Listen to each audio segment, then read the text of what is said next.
नमस्कार। स्वागत है आपका स्टोरी ज्वेल में। आज सुनते हैं मुंशी प्रेमचंद की लिखी कहानी दो बहनें। दोनों बहनें 2 साल के बाद एक तीसरे नातेदार के घर मिली और खूब रो धोकर खुश हुई तो बड़ी बहन रूपकुमारी ने देखा कि छोटी बहन राम दुलारी सिर से पांव तक गहनों से लदी हुई है। कुछ रंग खुल गया है, स्वभाव में कुछ गरिमा आ गई है और बातचीत करने में ज्यादा चतुर हो गई है। कीमती बनारसी साड़ी और बेलदार उन्नावी मखमल के जंपर ने उसके रूप को और भी चमका दिया। वही राम दुलारी लड़कपन में सिर के बाल खोले फूहड़ सी इधर उधर खेला करती थी। अंतिम बार रूप कुमारी ने उसे उसके विवाह में देखा था, 2 साल पहले। तब भी उसकी शक्ल सूरत में कुछ ज्यादा अंतर न हुआ था। लंबी तो हो गई थी, मगर थी उतनी ही दुबली, उतनी ही फूहड़, उतनी ही मंदबुद्धि, जरा जरा सी बात पर रूठने वाली। मगर आज तो कुछ और ही हालत थी, जैसे कली खिल गई हो। और ये रूप इसने कहाँ छिपा रखा था? नहीं, आंखों को धोखा हो रहा है। ये रूप नहीं, केवल आंखों को लुभाने की शक्ति है। रेशम, मखमल और सोने के बल पर वो रूपरेखा थोड़ी ही बदल जाएगी, फिर भी आंखों में समाई जाती है। 50 स्त्रियां जमा है, मगर ये आकर्षण, ये जादू और किसी में नहीं। कहीं आईना मिलता तो वो जरा अपनी सूरत भी देखती। घर से चलते समय उसने आईना देखा था। अपने रूप को चमकाने के लिए जितना सान चढ़ा सकती थी, उससे कुछ अधिक ही चढ़ाया था। लेकिन अब वो सूरत जैसे स्मृति सी मिट गई है। उसकी धुंधली सी परछाई भर हृदय पट पर है। उसे फिर से देखने के लिए वो बेकरार हो रही है। वो अब तुलनात्मक दृष्टि से देखेगी। राम दुलारी में ये आकर्षण कहाँ से आया, इस रहस्य का पता लगाएगी। यूं उसके पास मेकअप की सामग्रियों के साथ छोटा सा आईना भी है, लेकिन भीड़ भाड़ में वो आईना देखने या बनाव श्रृंगार की आदी नहीं है। ये औरतें दिल में न जाने क्या समझे, मगर यहाँ कोई आईना तो होगा ही, ड्राइंग रूम में जरूर ही होगा। वो उठकर ड्राइंग रूम में गई और कदे आदम शीशे में अपनी सूरत देखी। वहां इस वक्त और कोई न था। मर्द बाहर थे, औरतें गाने बजाने में लगी हुई थी। उसने आलोचनात्मक दृष्टि से एक एक अंग को, अंगों के एक एक विन्यास को देखा। उसका अंग विन्यास, उसकी मुख छवि निष्कलंक है, मगर वो ताजगी, वो मादकता, वो माधुर्य नहीं है। हाँ, नहीं है। वो अपने को धोखे में नहीं डाल सकती। कारण क्या है? यही कि राम दुलारी आज खिली है, उसे खिले जमाना हो गया। लेकिन इस ख्याल से उसका चित्त शांत नहीं होता। वो राम दुलारी से हेठी बनकर नहीं रह सकती। ये पुरुष भी कितने गावदी होते हैं, किसी में भी सच्चे सौंदर्य की परख नहीं। इन्हें तो जवानी और चंचलता और हाव भाव चाहिए। आंखें रखकर भी अंधे बनते हैं। भला इन बातों का आपसे क्या संबंध? ये तो उम्र के तमाशे हैं। असली रूप तो वो है जो समय की परवाह न करे। उसके कपड़ों में राम दुलारी को खड़ा कर दो, फिर देखो ये सारा जादू कहाँ उड़ जाता है। चुड़ैल सी नजर आए, मगर इन अंधों को कौन समझाए। मगर राम दुलारी के घर वाले तो इतने संपन्न न थे। विवाह में जो जोड़े और गहने आए थे, वे तो बहुत ही निराशजनक थे। खुशहाली का दूसरा कोई समान भी न था। इसके ससुर एक रियासत के मुख्ताराम थे और दूल्हा कॉलेज में पढ़ता था। इस 2 साल में कहाँ से यह हुन बरस गया, कौन जाने। गहने कहीं से मांग लाई हो, कपड़े भी मांगे के हो सकते हैं। कुछ औरतों को अपनी हैसियत बढ़ाकर दिखाने की लत होती है, तो वो स्वांग राम दुलारी को मुबारक रहे। मैं जैसी हूँ वैसी ही अच्छी हूँ। प्रदर्शन का ये रोग कितना बढ़ता जाता है। घर में रोटियों का ठिकाना नहीं है। मर्द 25 से 30 रुपए पर कलम घिस रहा है, लेकिन देवी जी घर से निकलेंगी तो इस तरह बन ठन कर मानो कहीं की राजकुमारी हैं। बिसातियों के और दर्जियों के तकाजे सहेंगी, बजाज के सामने हाथ जोड़ेंगी, शौहर की घुड़कियां खाएंगी, रोएंगी, रूठेंगी, मगर प्रदर्शन के उन्माद को नहीं रोकती। घर वाले भी सोचते होंगे कितनी छिछोरी तबीयत है इसकी। मगर यहाँ तो देवी जी ने बेहयाई पर कमर बांध ली है। कोई कितना ही हंसे, बेहया की बला दूर। उन्हें तो बस यही धुन सवार है कि जिधर से निकल जाए उधर लोग हृदय पर हाथ रखकर रह जाए। राम दुलारी ने जरूर किसी से गहने और जेवर मांग लिए होंगे। बेशरम जो है, उसके चेहरे पर आत्मसम्मान की लाली दौड़ गई। उसके पास जेवर और कपड़े न सही, उसे किसी के सामने लज्जित तो नहीं होना पड़ता, किसी से मुंह तो नहीं चुराना पड़ता। एक एक लाख के तो उसके 2 लड़के हैं। भगवान उन्हें चिरायु करे, वो इसी में खुश है। खुद अच्छा पहन लेने और अच्छा खा लेने से जीवन का उद्देश्य नहीं पूरा हो जाता। उसके घर वाले गरीब है, पर उनकी इज्जत तो है। किसी का गला तो नहीं दबाते, किसी का श्राप तो नहीं लेते। इस तरह अपने मन को ढाढ़स देकर वो फिर बरामदे में आई तो राम दुलारी ने जैसे उसे कुछ दया की आंखों से देखकर कहा, जीजा जी की कुछ तरक्की बरक्की हुई कि नहीं बहन, या अभी तक वही 75 रुपए पर कलम घिस रहे हैं? रूप कुमारी की देह में आग सी लग गई। ओफ हो रे दिमाग, मानो इसका पति लाट ही तो है। अकड़ कर बोली, तरक्की क्यों नहीं हुई? अब 100 के ग्रेड में है। आजकल ये भी गनीमत है, नहीं तो अच्छे अच्छे एमए पासों को देखती हूँ कि कोई टके को नहीं पूछता।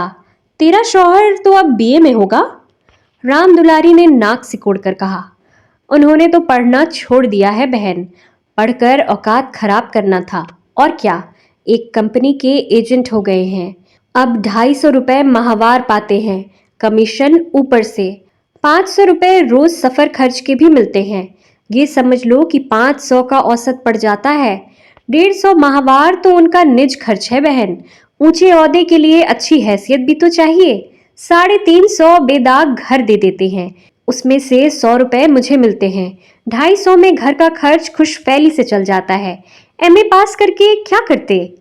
रूप कुमारी इस कथन को शेख चिल्ली की दास्तान से ज्यादा महत्व नहीं देना चाहती, मगर राम दुलारी के लहजे में इतनी विश्वासोत्पादकता है कि वो अपनी निम्न चेतना में उससे प्रभावित हो रही है और उसके मुख पर पराजय की खिन्नता साफ झलक रही है। मगर यदि उसे बिल्कुल पागल नहीं हो जाना है तो इस ज्वाला को हृदय से निकाल देना पड़ेगा। जिरह करके अपने मन को विश्वास दिलाना पड़ेगा कि इसके काव्य में 1/4 से ज्यादा सत्य नहीं है। 1/4 तक तो वो सह सकती है, इससे ज्यादा उससे न सहा जाएगा। इसके साथ ही उसके दिल में धड़कन भी है कि कहीं ये कथा सत्य निकली तो वो राम दुलारी को कैसे मुंह दिखाएगी। उसे भय है कि कहीं उसकी आंखों से आंसू न निकल पड़े। कहाँ 75 और कहाँ 500। इतनी बड़ी रकम आत्मा की हत्या करके भी क्यों न मिले, फिर भी रूप कुमारी के लिए असहाय है। आत्मा का मूल्य अधिक से अधिक 100 रुपए हो सकता है, 500 किसी हालत में भी नहीं। उसने परिहास के भाव से पूछा, जब एजेंटी में इतना वेतन और भत्ता मिलता है तो ये सारे कॉलेज क्यों नहीं बंद हो जाते? हजारों लड़के क्यों अपनी जिंदगी खराब करते हैं? राम दुलारी बहन के खिसियानेपन का आनंद उठाती हुई बोली, बहन तुम यहाँ भूल कर रही हो। एमए तो सभी पास हो सकते हैं, मगर एजेंटी बिरले ही किसी को आती है। ये तो ईश्वर की देन है। कोई जिंदगी भर पढ़ता रहे, मगर ये जरूरी नहीं कि वो अच्छा एजेंट भी हो जाए। रुपए पैदा करना दूसरी बात है, आलिम फाजिल हो जाना दूसरी बात। अपने माल की श्रेष्ठता का विश्वास पैदा कर देना, ये बात दिल में जमा देना कि इससे सस्ता और टिकाऊ माल बाजार में मिल ही नहीं सकता, आसान काम नहीं है। एक से एक घाघों से उनका सबका पड़ता है। बड़े बड़े राजाओं और रईसों का मत फेरना पड़ता है, तब जाकर कहीं माल बिकता है। मामूली आदमी तो राजाओं और नवाबों के सामने ही न जा सके, पहुंच ही ना हो, और किसी तरह पहुंच भी जाए तो जबान न खुले। पहले पहले तो इन्हें भी झिझकी हुई थी, मगर अब तो इस सागर के मगर है। अगले साल तरक्की होने वाली है। रूप कुमारी की धमनियों में रक्त की गति जैसे बंद हुई जा रही है। निर्दयी आकाश गिर क्यों नहीं पड़ता? पाषाण हृदय धरती फट क्यों नहीं जाती? ये कहाँ का न्याय है कि रूप कुमारी जो रूपवती है, तमीजदार है, सुघड़ है, पति पर जान देती है, बच्चों को प्राणों से ज्यादा चाहती है, थोड़े में गृहस्थी को इतने अच्छे ढंग से चलाती है, उसकी ये दुर्गति। और यह घमंडिन, बदतमीज, विलासिनी, चंचल, मुंहफट छोकरी जो अभी तक सिर खोले घुमा करती थी, रानी बन जाए। मगर उसे अब भी कुछ आशा बाकी थी। शायद आगे चलकर उसके चित्त की शांति का कोई मार्ग निकल आए। वो परिहास के स्वर में बोली, तब तो शायद 1000 मिलने लगे। 1000 तो नहीं, पर 600 में संदेह नहीं। कोई आंखों का अंधा मालिक फंस गया होगा। व्यापारी आंखों के अंधे नहीं होते दीदी, उनकी आंखें हमारी तुम्हारी आंखों से कहीं तेज होती है। जब तुम उन्हें 6,000 कमा कर दो तब कहीं 600 मिले। जो सारी दुनिया को चराए उसे कौन बेवकूफ बनाएगा। परिहास से काम न चलते देखकर रूपकुमारी ने अपमान का अस्त्र निकाला। मैं तो इसे बहुत अच्छा पेशा नहीं समझती। सारे दिन झूठ के तुमार बांधो, यह तो ठग विद्या है। राम दुलारी जोर से हंसी। बहन पर उसने पूरी विजय पाई थी। इस तरह तो जितने वकील बैरिस्टर हैं सभी ठग विद्या करते हैं। अपने मुवक्किल के फायदे के लिए उन्हें क्या नहीं करना पड़ता, झूठी शहादतें तक बनानी पड़ती है। मगर उन्हीं वकीलों और बैरिस्टरों को हम अपना लीडर कहते हैं, उन्हें अपनी कौमी सभाओं का प्रधान मानते हैं, उनकी गाड़ियां खींचते हैं, उन पर फूलों और अशर्फियों की वर्षा करते हैं, उनके नाम से सड़कें, प्रतिमाएं और संस्थाएं बनाते हैं। आजकल दुनिया पैसा देखती है। आजकल ही क्यों, हमेशा से धन ही की महिमा रही है। पैसे कैसे आए ये कोई नहीं देखता। जो पैसे वाला है उसी की पूजा होती है। जो अभागे हैं, अयोग्य है या भीरू हैं, वे आत्मा और सदाचार की दुहाई देकर अपने आंसू पोंछते हैं। नहीं, आत्मा और सदाचार को कौन पूछता है। रूपकुमारी खामोश हो गई। अब उसे ये सत्य उसकी सारी वेदनाओं के साथ स्वीकार करना पड़ेगा कि राम दुलारी सबसे ज्यादा भाग्यवान है। इससे अब त्राण नहीं। परिहास या अनादर से वो अपनी तंग दिली का प्रमाण देने के सिवा और क्या पाएगी। उसे किसी बहाने से राम दुलारी के घर जाकर असलियत की छानबीन करनी पड़ेगी। अगर राम दुलारी वास्तव में लक्ष्मी का वरदान पा गई है तो रूपकुमारी अपनी किस्मत ठोक कर बैठी रहेगी। समझ लेगी कि दुनिया में कहीं न्याय नहीं है, कहीं ईमानदारी की पूछ नहीं है। मगर क्या सचमुच उसे इस विचार से संतोष होगा। यहाँ कौन ईमानदार है? वही जिसे बेईमानी करने का अवसर नहीं है और न इतनी बुद्धि या मनोबल है कि वो अवसर पैदा कर ले। उसके पति 75 रुपए पाते हैं, पर क्या 10-20 रुपए और ऊपर से मिल जाएं तो वो खुश होकर ले न लेंगे। उनकी ईमानदारी और सत्यवादिता उसी समय तक है जब तक अवसर नहीं मिलता। जिस दिन मौका मिला सारी सत्यवादिता धरी रह जाएगी। और क्या रूपकुमारी में इतना बल है कि वो अपने पति को हराम का माल हजम करने से रोक दे। रोकना तो दूर की बात है, वो प्रसन्न होगी, शायद पति देव की पीठ ठोकेगी। अभी उनके दफ्तर के आने के समय वो मौन मारे बैठी रहती है। तब वो द्वार पर खड़ी होकर बाट जोएगी और जो ही वो घर में आएंगे उनकी जेबों की तलाशी लेगी। आंगन में गाना बजाना हो रहा था। राम दुलारी उमंग के साथ गा रही थी और रूपकुमारी वहीं बरामदे में उदास बैठी हुई थी। न जाने क्यों उसके सिर में दर्द होने लगा था। कोई गाए कोई नाचे उससे प्रयोजन नहीं। वो तो अभागिन है, रोने के लिए पैदा की गई है। 9 बजे रात को मेहमान रुखसत होने लगे। रूपकुमारी भी उठी, इक्का मंगवाने जा रही थी कि राम दुलारी ने कहा, इक्का मंगवा कर क्या करोगी बहन, मुझे लेने के लिए कार आती होगी। चलो 2-4 दिन मेरे यहाँ रहो, फिर चली जाना। मैं जीजा जी को कहला भेजूंगी, तुम्हारा इंतजार न करे। रूपकुमारी का ये अंतिम अस्त्र भी बेकार हो गया। राम दुलारी के घर जाकर हालचाल की टोल लेने की इच्छा गायब हो गई। वो अब अपने घर जाएगी और मुंह ढांपकर पड़ी रहेगी। इन फटेहालों में क्यों किसी के घर जाए। बोली, नहीं, अभी तो मुझे फुर्सत नहीं है, बच्चे घबरा रहे होंगे, फिर कभी आऊंगी। क्या रात भर भी न ठहरूगी? नहीं। अच्छा बताओ कब आओगी, मैं सवारी भेज दूंगी। मैं खुद कहला भेजूंगी। तुम्हें याद न रहेगा, साल भर हो गया भूल कर भी याद न किया। मैं इसी इंतजार में थी कि दीदी बुलावे तो मैं चलूं। एक ही शहर में रहते हैं फिर भी इतनी दूर कि साल भर गुजर जाए और मुलाकात तक न हो। रूपकुमारी इसके सिवा और क्या कहे कि घर के कामों से छुट्टी नहीं मिलती। कई बार उसने इरादा किया कि दुलारी को बुलाए, मगर अवसर ही न मिला। सहसा राम दुलारी के पति मिस्टर गुरु सेवक ने आकर बड़ी साली को सलाम किया। बिल्कुल अंग्रेजी सज धज, मुंह के चुरुट, कलाई पर सोने की घड़ी, आंखों पर सुनहरी ऐनक, जैसे कोई सिविलियन हो। चेहरे से जेहानत और शराफत बरस रही थी। वो इतना रूपवान और सजीला है, रूपकुमारी को अनुमान न था। कपड़े जैसे उसकी देह पर खिल रहे थे। आशीर्वाद देकर बोली, आज यहाँ ना आती तो मुझसे मुलाकात क्यों होती। गुरु सेवक हंसकर बोला, ये उल्टी शिकायत?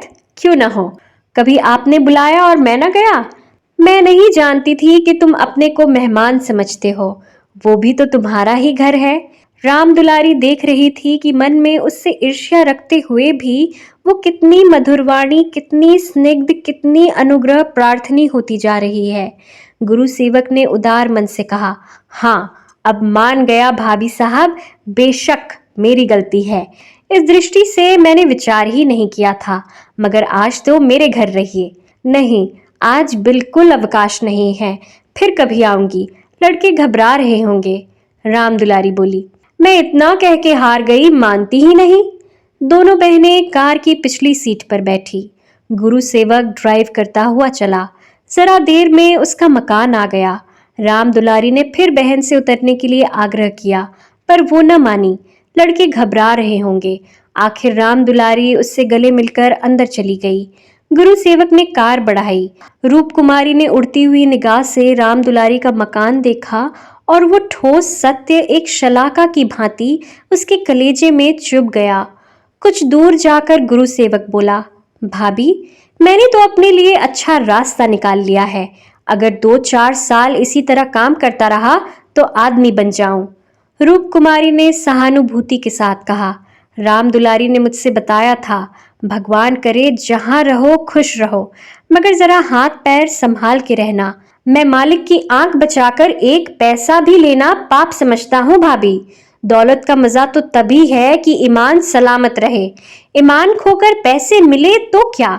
मैं ऐसी दौलत को त्याज समझता हूँ, और आंख किसकी बचाऊं? सब स्याह सफेद तो मेरे हाथ में है। मालिक तो रहा नहीं, केवल उसकी बेवा है। उसने सब कुछ मेरे हाथ में छोड़ रखा है। मैंने उसका कारोबार संभाल न लिया होता तो सब कुछ चौपट हो जाता। मेरे सामने तो मालिक सिर्फ 3 महीने जिंदा रहे, मगर आदमी को परखना खूब जानते थे। मुझे 100 रुपए पर रखा और 1 महीने में 200 रुपए कर दिया। आप लोगों की दुआ से पहले ही मैंने 12,000 का काम किया। क्या काम करना पड़ता है? रूप कुमारी ने बिना किसी उद्देश्य के पूछा। वही मशीनों की एजेंटी, तरह तरह की मशीनें मंगवाना और बेचना, ठंडा जवाब था। रूप कुमारी का मनहूस घर आ गया। द्वार पर एक लालटेन टिमटिमा रही थी। उसके पति उमानाथ द्वार पर टहल रहे थे, मगर रूप कुमारी ने गुरु सेवक से उतरने के लिए आग्रह नहीं किया। एक बार शिष्टाचार के नाते कहा जरूर, पर जोर नहीं दिया, और उमानाथ तो गुरु सेवक से मुखातिब भी नहीं हुए। रूप कुमारी को वो घर अब कब्रिस्तान सा लग रहा था, जैसे फूटा हुआ भाग्य हो।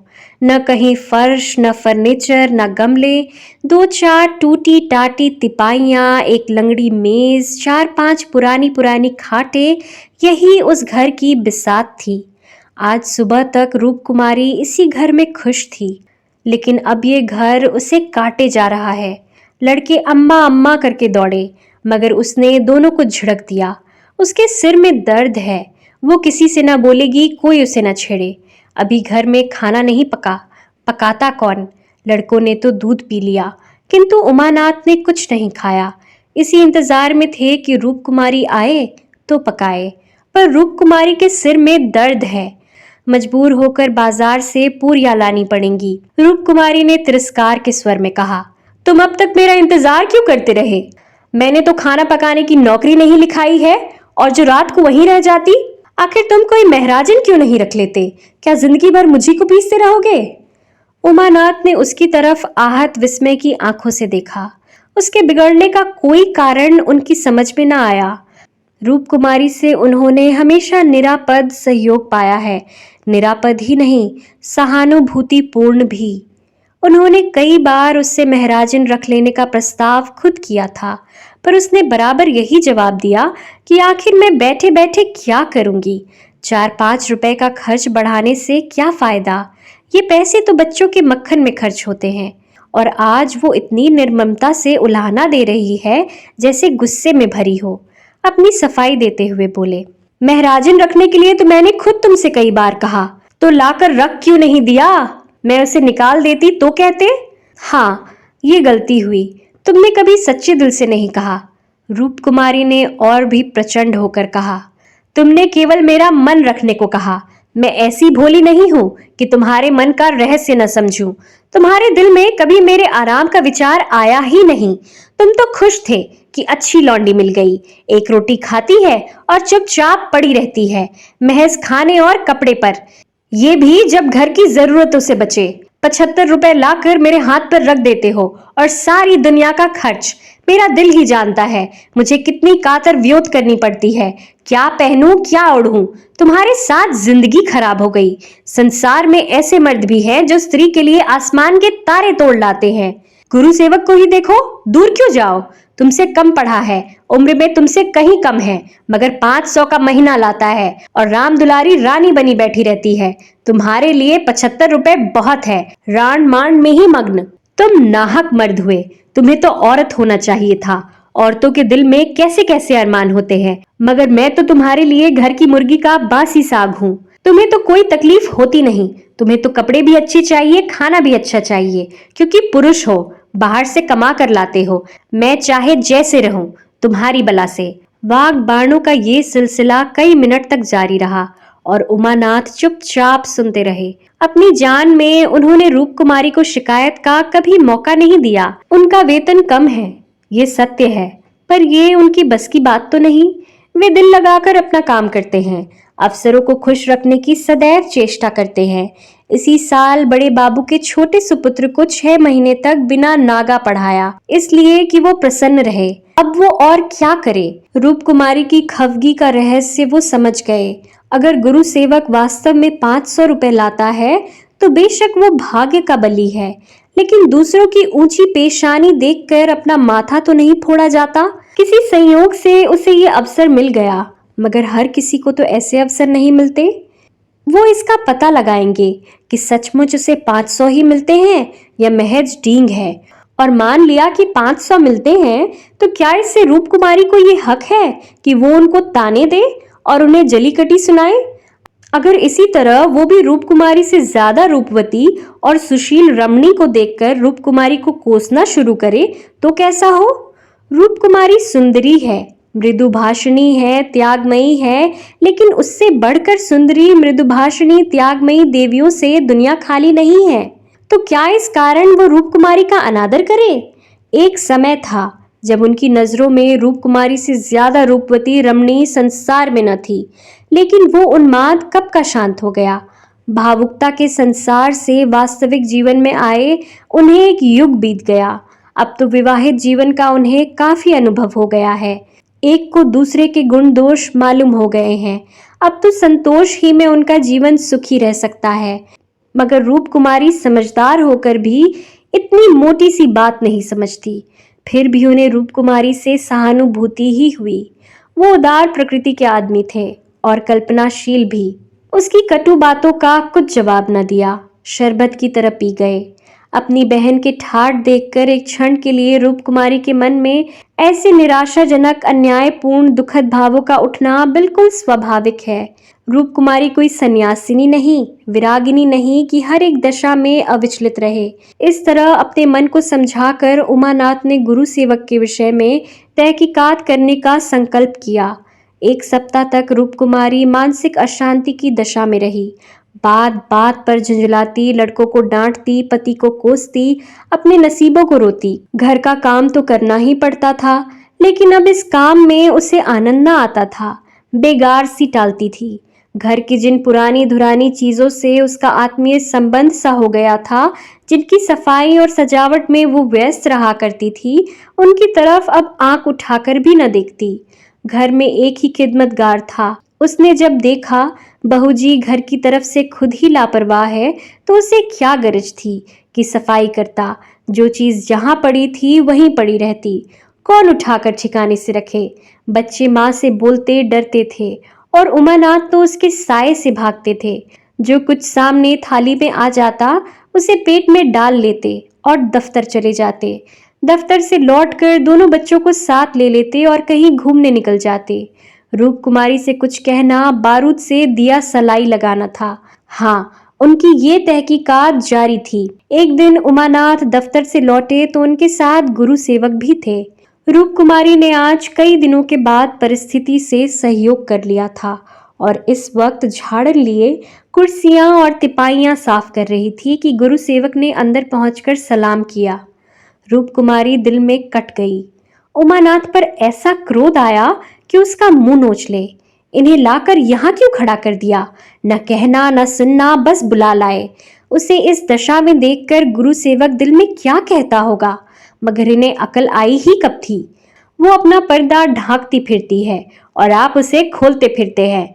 जरा भी लज्जा नहीं, जैसे बेहयाई का बाना पहन लिया है। बरबस उसका अपमान करते हैं। न जाने उसने उनका क्या बिगाड़ा है। आशीर्वाद देकर कुशल समाचार पूछा और कुर्सी रख दी। गुरु सेवक ने बैठते हुए कहा, आज भाई साहब ने मेरी दावत की है। मैं उनकी दावत पर तो ना आता, लेकिन जब उन्होंने कहा तुम्हारी भाभी का कड़ा तकाजा है, तब मुझे समय निकालना पड़ा था। रूप कुमारी ने बात बनाई, घर का कलह छिपाना पड़ा। तुमसे उस दिन कुछ बातचीत ना होने पाई, जी लगा हुआ था। गुरु सेवक ने कमरे के चारों तरफ नजर दौड़ाकर कहा, इस पिंजड़े में आप लोगों को बड़ी तकलीफ होती होगी। रूप कुमारी को ज्ञात हुआ कि युवक कितना सुरुचिहीन, कितना अरसिक है। दूसरों के मनोभावों का आदर करना जैसे जानता ही नहीं। इसे इतनी सी भी बात नहीं मालूम कि दुनिया में सभी भाग्यशाली नहीं होते। लाखों में एक ही भाग्यवान निकलता है, और उसे भाग्यवान ही क्यों कहा जाए। जहां बहुतों को दाना न मैसर हो, वहां थोड़े से आदमियों के भोग विलास में कौन सा सौभाग्य। जहां बहुत से आदमी भूखों मर रहे हो, वहां दो चार आदमी मोहन भोग उड़ाए तो ये उनकी बेहयाई और हृदयहीनता है, सौभाग्य कभी नहीं। कुछ चिढ़कर बोली, पिंजड़े में रहना कटघरे में रहने से अच्छा है। पिंजड़े में निरीह पक्षी रहते हैं, कटघरा तो घातक जंतुओं का ही निवास स्थान है। गुरु सेवक शायद ये संकेत न समझ सका, बोला, मेरा तो इस घर में दम घुट जाए। मैं आपके लिए अपने घर के पास ही एक मकान ठीक करा दूंगा, खूब लंबा चौड़ा। आपसे कुछ किराया न लिया जाएगा। मकान हमारी मालकीन का ही है। मैं भी उसी की एक मकान में रहता हूँ। सैकड़ों मकान है उनके पास, सैकड़ों, सब मेरे अख्तियार में है। जिसे जो मकान चाहूं दे दूं, मेरे अख्तियार में है। किराया लूं या ना लूं, मैं आपके लिए सबसे अच्छा मकान ठीक करूंगा। मैं आपका बहुत अदब करता हूँ। रूप कुमारी समझ गई, महाशय इस वक्त नशे में है, अभी यूं बहक रहे हैं। अब उसने गौर से देखा तो उनकी आंखें सिकुड़ गई थी, गाल कुछ फूल गए थे, जबान भी लड़खड़ाने लगी थी। एक जवान खूबसूरत शरीफ चेहरा कुछ ऐसा शेखीबाज और निर्लज हो गया कि उसे देखकर घृणा होती थी। उसने एक क्षण बाद फिर बहकाना शुरू किया, मैं आपकी बहुत अदब करता हूँ। जी हाँ, आप मेरी बड़ी भाभी हैं। आपके लिए मेरी जान हाजिर है। आपके लिए एक मकान नहीं, 100 मकान तैयार है। मैं मिसेस लोहिया का मुख्तार हूँ। सब कुछ मेरे हाथ में है, सब कुछ। मैं जो कुछ कहता हूँ वो आंखें बंद करके मंजूर कर लेती हैं। मुझे अपना बेटा समझती हैं। मैं उसकी सारी जायदाद का मालिक हूँ। मिस्टर लोहिया ने मुझे 20 रुपए पर रखा, 20 रुपए पर। वो बड़ा मालदार था, मगर किसी को नहीं मालूम उसकी दौलत कहाँ से आती थी। किसी को नहीं मालूम, मेरे सिवा कोई नहीं जानता। वो खुफिया फरोश था। किसी से कहना नहीं, वो चोरी से कोकेन बेचता था। लाखों की आमदनी थी उसकी। अब वही व्यापार मैं करता हूँ। हर शहर में हमारी खुफिया एजेंट है। मिस्टर लोहिया ने मुझे इस फन में उस्ताद बना दिया। जी हाँ, मजाल नहीं कि मुझे कोई गिरफ्तार कर ले। बड़े बड़े अफसरों से मेरा याराना है। उनके मुंह में नोटों की पुलंदे ठूस ठूस कर उनकी आवाज बंद कर देता हूँ। कोई चू नहीं कर सकता। दिन दहाड़े बेचता हूँ। हिसाब में लिखता हूँ 1000 रिश्वत दी, देता हूँ 500, बाकी यारों का है। बेदरेग रुपए आते हैं और बेदरेग खर्च करता हूँ। बुढ़िया को तो राम नाम से मतलब है। 70 चूहे खा के अब हज करने चली। कोई मेरे हाथ पकड़ने वाला नहीं, कोई बोलने वाला नहीं। ये आपके चरणों की भेंट है। मुझे दुआ कीजिए कि इसी शान से जिंदगी कट जाए। जो आत्मा और सदाचार के उपासक है, उन्हें कुबेर लाते मारते हैं। लक्ष्मी उनको पकड़ती है जो उसके लिए अपना दीन और ईमान सब कुछ छोड़ने को तैयार है। मुझे बुरा न कहिए, मैं कौन मालदार हूँ। जितने धनी है वे सब के सब लुटेरे हैं, पक्के लुटेरे, डाकू। कल मेरे पास रुपए हो जाए और मैं एक धर्मशाला बनवा दूं, फिर देखिए मेरी कितनी वाहवाही होती है। कौन पूछता है मुझे दौलत कहाँ से मिली? जिस महात्मा को कहिए बुलाकर उससे प्रशंसा करवा लूं। मिस्टर लोहिया को महात्माओं ने धर्म भूषण की उपाधि दी थी, इन स्वार्थी पेट के बंदरों ने। उस बुढ़े को जिससे बड़ा कुकर्मी संसार में ना होगा, यहाँ तो लूट है। एक वकील आधा घंटा बहस करके 500 मार लेता है। एक डॉक्टर जरा सा नश्तर लगाकर 1000 सीधा कर लेता है। एक जुआरी स्पेक्यूलेशन में एक दिन में लाखों का वारा न्यारा करता है। अगर उनकी आमदनी जायज है तो मेरी आमदनी भी जायज है। जी हाँ, जायज है। मेरी निगाह में बड़े से बड़े मालदार की भी कोई इज्जत नहीं। मैं जानता हूँ वो कितना बड़ा हथकंडेबाज है। यहाँ जो आदमी आंखों में धूल झोंक सके वही सफल है। गरीबों को लूट कर मालदार हो जाना समाज की पुरानी परिपाटी है। मैं भी वही करता हूँ जो दूसरे करते हैं। जीवन का उद्देश्य है ऐसा करना। खूब लूटूंगा, खूब ऐश करूंगा और बुढ़ापे में खूब खैरात करूंगा और एक दिन लीडर बन जाऊंगा। कहिए, गिना दूं यहाँ कितने लोग जुआ खेल खाल कर करोड़पति हो गए, कितने औरतों का बाजार लगाकर करोड़पति हो गए। सहसा उमानाथ ने आकर कहा, मिस्टर गुरु सेवक, क्या कर रहे हो? चलो चाय पी लो, ठंडी हो रही है। गुरु सेवक ऐसा हड़बड़ा उठा मानो अपने सचेत रहने का प्रमाण देना चाहता हो, मगर पांव लड़खड़ाए और जमीन पर गिर पड़ा। फिर संभल कर उठा और झूमता झूमता ठोकरें खाता बाहर चला गया। रूप कुमारी ने आजादी की सांस ली। यहाँ बैठे बैठे उसे हौल दिल सा हो रहा था। कमरे की हवा जैसे कुछ भारी हो गई थी। जो प्रेरणाएं कई दिन से अच्छे अच्छे मनोहर रूप भरकर उसके मन में आ रही थी, आज उसे उसका असली विभत्स घिनावना रूप नजर आया। जिस त्याग, सादगी और साधुता के वातावरण में अब तक उसकी जिंदगी गुजरी थी, उसमें इस तरह के दांव पेच, छल कपट और पतित स्वार्थ का घुसना बिल्कुल ऐसा ही था जैसे किसी बाग में सांडों का झुंड घुस आए। इन दामों वो दुनिया की सारी दौलत और सारा ऐश खरीदने को भी तैयार नहीं हो सकती थी। नहीं, अब राम दुलारी के भाग्य से अपने भाग्य का बदला न करेगी। वो अपने हाल में खुश है। राम दुलारी पर उसे दया आई, जो भोग विलास की धुन और अमीर कहलाने के मोह में अपनी आत्मा का सर्वनाश कर रही है। मगर वो बेचारी भी क्या करे, और गुरु सेवक का भी क्या दोष है। जिस समाज में दौलत पूजती है, जहां मनुष्य का मोल उसके बैंक अकाउंट और टीम टाम से आका जाता है, जहां पग पग पर प्रलोभनों का जाल बिछा हुआ है और समाज की कुव्यवस्था आदमी में ईर्ष्या, द्वेष, अपहरण और नीचता के भावों को उकसाती और उभारती रहती है, गुरु सेवक और राम दुलारी उस जाल में फंस जाएं, उस प्रवाह में बह जाए तो कोई अचरज नहीं। उसी वक्त उमानाथ ने आकर कहा, गुरु सेवक यहाँ बैठे बैठे क्या बक रहा था? मैंने तो उसे विदा कर दिया। जी डरता था कहीं पुलिस उसके पीछे न लगी हो, नहीं तो मैं भी गेहूं के साथ घुन की तरह पिस जाऊं। रूप कुमारी ने क्षमा प्रार्थी नेत्रों से उन्हें देखकर जवाब दिया, वही अपनी खुफिया फरोशी की डींग मार रहा था। मुझे भी मिसेस लोहिया से मिलने को कह गया। जी नहीं, आप अपनी क्लर्की कीजिए, इसी में हमारा कल्याण है। मगर क्लर्की में वो ऐश कहाँ? क्यों न साल भर की छुट्टी लेकर जरा इस दुनिया की भी सैर करूं? मुझे अब उस ऐश का मोह नहीं रहा। दिल से कहती हो? सच्चे दिल से। उमानाथ 1 मिनट तक चुप रहने के बाद फिर बोले, मैं आकर तुमसे यह वृत्तांत कहता तो तुम्हें विश्वास आता या नहीं? सच कहना। कभी नहीं। मैं तो कल्पना ही नहीं कर सकती कि अपने स्वार्थ के लिए कोई आदमी दुनिया को विष खिला सकता है। मुझे सारा हाल पुलिस के सब इंस्पेक्टर से मालूम हो गया था। मैंने उसे खूब शराब पिला दी कि नशे में बहकेगा जरूर और सब कुछ उगल देगा। ललचता तो तुम्हारा जी भी था। हाँ, ललचता तो था और अब भी ललच रहा है, मगर ऐश करने के लिए जिस हुनर की जरूरत है वो कहाँ से लाऊं? ईश्वर न करे वो हुनर तुम में आए। मुझे तो उस बेचारे पर तरस आती है। मालूम नहीं खैरियत से घर पहुंच गया या नहीं।